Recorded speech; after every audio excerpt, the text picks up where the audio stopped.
This episode is a bit later than I'd hoped because I've been busy redecorating my flat with blood.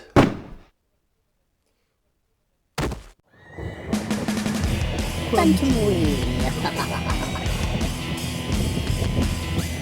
I love practical effects, so in this episode I'll have a go at some basic latex prosthetic appliances. Things you'll need for this are liquid latex, modelling clay. I use clean clay, but any oil-based clay like plasticine would do, a cheap plastic mask, acrylic paint, makeup, fake blood and blood paste, sponges, and talc or baby powder. Start by sculpting your appliance with the modelling clay. I've made a few here as examples of the kinds of things you can do, like the bullet hole you saw at the beginning of the show.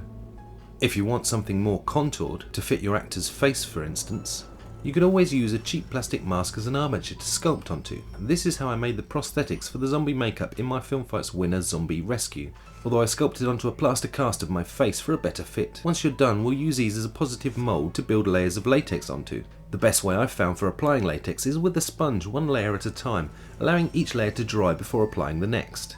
Make sure you keep the latex at the edges as thin as possible, as this makes it easier to blend with the skin. And about 4 or 5 layers should be plenty. I also mix some red and black acrylic paint with latex at a ratio of about 1 part paint to 5 parts latex, and put this in the recesses to add some depth. When the latex is dry, dust it with talc. This stops it from sticking to itself when extracting from your mould. Then for this Frankenstein monster type scar, I also added some pieces of armature wire for a stapled together look. Now you have your prosthetic, it's time to fit it. I applied more latex to my skin and to the back of the prosthetic. Let it dry, then press them together. However, you could use spirit gum for this if you have it. I then blended the edges with more latex and allowed to dry. Next I applied makeup. A cream foundation covered the latex well, and I used flesh tones to try and match the colour. I actually rushed this a little, but you can make it look better if you spend a bit more time on it. I then put blood paste in the wound and filled it with fake blood for some extra gore.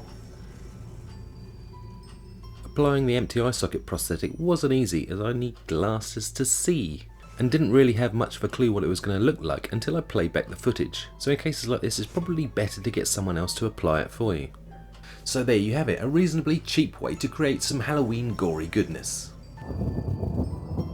I'd like to say a quick thank you to everyone that voted for my last Film Fights entry. I came a respectable 2nd place. And don't forget to go and check out the entries for the current fight. It's a bit Halloweeny, and the contest's entitled Wait, What Was That Noise? Phantomween!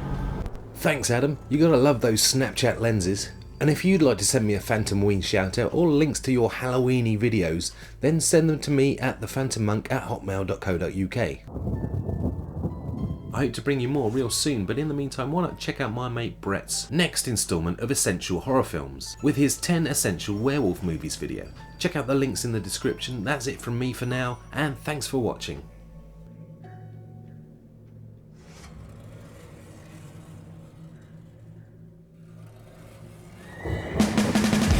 Phantomween.